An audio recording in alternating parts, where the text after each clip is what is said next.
말씀 신명기 10장, 시편 94편, 이사야 38장, 요한계시록 8장 말씀입니다. 함께 나눌 주제는 기도입니다. 우리의 기도는 하나님 앞 그 보좌까지 올라간다라는 겁니다. 요한계시록 8장은요, 일곱째 인을 땜과 동시에 나타나는 나팔재앙에 대하여 기록하고 있습니다. 근데 주목할 말씀이 천사가 금향로에 모든 성도의 기도를 담아 하나님의 보좌 앞에 드리게 된다라는 겁니다. 곧 향연이 성도의 기도와 함께 하나님 앞으로 올라가게 되고 이후 천사는 향로의 제단에 불을 담아 땅에 쏟게 되는데 이를 통해 우레와 음성과 번개와 지진이 나고 이후 나팔재앙이 시작되게 됩니다. 그 성도의 기도가 응답으로 나타나게 되는 겁니다. 요한계시록 8장 3절에서 5절 말씀 보면 또 다른 천사가 와서 제단 곁에 서서 금향로를 가지고 많은 향을 받았으니 이는 모든 성도의 기도와 합하여 보좌 앞 금제단에 드리고자 함이라. 향연이 성도의 기도와 함께 천사의 손으로부터 하나님 앞으로 올라가는지라. 천사가 향로를 가지고 제단에 불을 담았다가 땅에 쏟음에 우레와 음성과 번개와 지진이 나더라. 결국 이 말씀은요, 우리의 기도가 헛되지 않음을 가르쳐 주고 있습니다. 그 기도는 반드시 하나님 앞에 올라가게 되고 반드시 응답으로 이어지게 된다라는 겁니다. 따라서 하나님 앞에 드리는 기도를 중단하지 말아야 합니다. 당장의 응답이 없다고 실망할 것이 아니라 우리 모든 기도는 천사를 통해 하나님께 올라가고 하나님의 때에 반드시 응답으로 이어진다는 것을 기억하며 포기하지 말고 기도해야 합니다.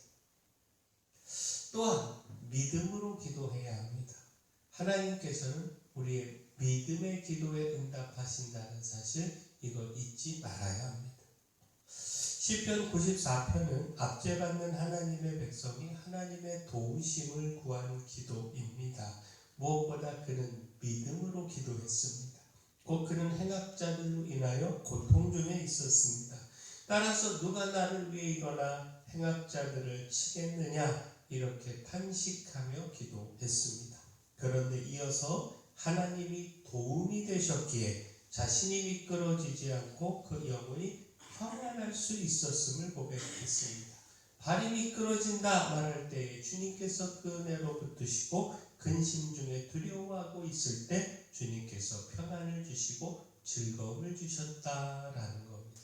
시편 94편 17절에서 19절 말씀 보면 여호와께서 내게 도움이 되지 아니하셨다면 내 영혼이 벌써 침묵 속에 잠겼으리로다. 여호와여 나의 발이 미끄러진다고 말할 때에 주의 인자하심이 나를 붙드셨사오며 내 속에 근심이 많을 때에 주의 위안이 내 영혼을 즐겁게 하시나이다.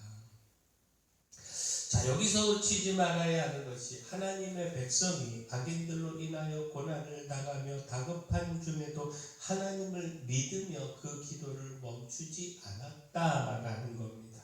바로 그 기도에 하나님께서 응답하신 겁니다.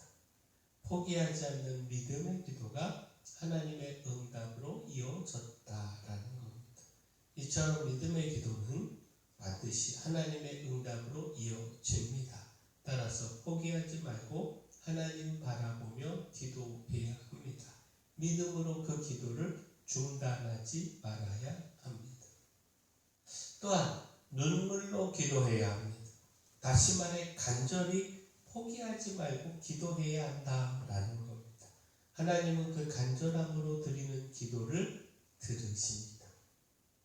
자, 이사야 38장은 히스기야 왕의 병과 치유 그리고 그의 감사의 기도를 기록하고 있습니다.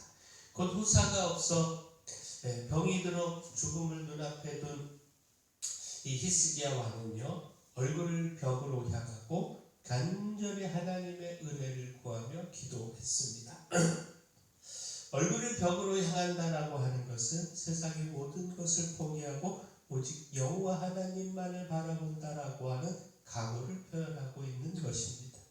그만큼 히스기야 왕은요 하나님께 매달려 간절히 기도했습니다. 이에 하나님은 그 기도를 들으시고 그의 병을 치료하여 주셨습니다. 히스기야 왕에게 15년의 생명을 연장시켜 주시겠다 약속하셨고 또 아수르의 위협 가운데서도 돌보시고 구원하실 것을 약속하셨습니다. 이사야 38장 5절 6절 말씀 보면 너는 가서 히스기야에게 이르기를 내 조상 다윗의 하나님 여호와께서 이같이 말씀하시기를 내가 내 기도를 들었고 내 눈물을 보았노라. 내가 내 수완에 15년을 더하고 너와 이 성을 아수르 왕의 손에서 건져내겠고 내가 또 이 성을 보호하리라. 내가 내 기도를 들었고 내 눈물을 보았다. 이 말씀이 은혜가 되지 않습니까? 하나님은 우리의 기도도 듣고 계시고 또 우리가 간절함으로 기도하며 흘리는 눈물도 보고 계십니다. 우리의 기도와 눈물이 결코 헛되이 사라지지 않게 하십니다. 따라서 감당 못할 고난을 만났다고 절망만 하지 말고 눈물로 간절히 기도하기를 소원합니다. 눈물의 기도가 하나님의 응답으로 이어짐을 기억하고 우리가 힘써 간절히 기도하기를 소원합니다. 자, 마지막 중보하며 기도해야 합니다.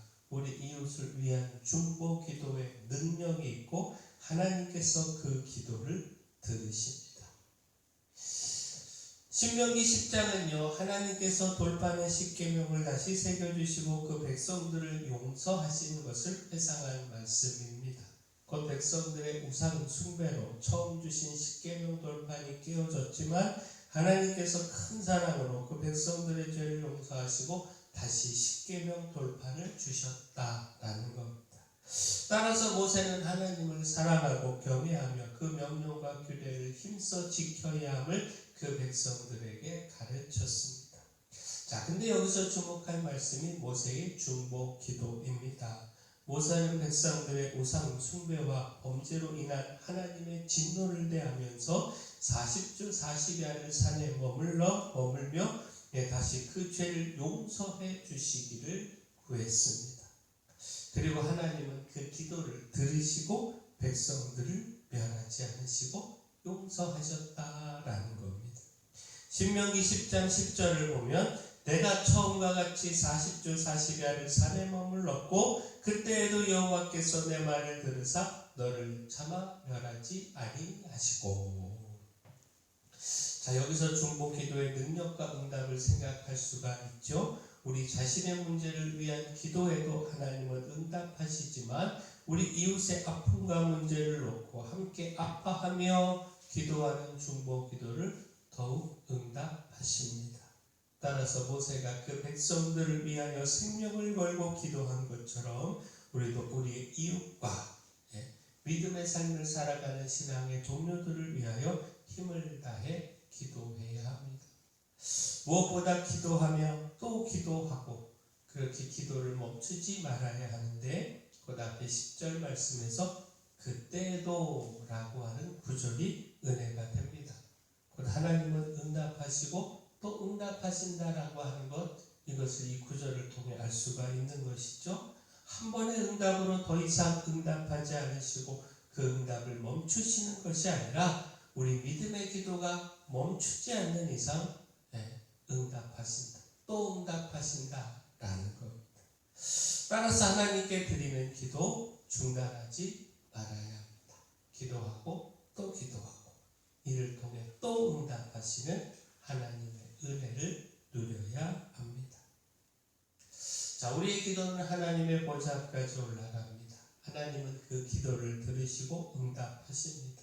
따라서 믿음으로 포기하지 않고 기도하고 눈물로 간절히 기도해야 합니다. 우리 이웃을 위해 중보하며 기도하고 또 기도해야 합니다. 바라는 우리가 이렇게 기도하기를 소원합니다.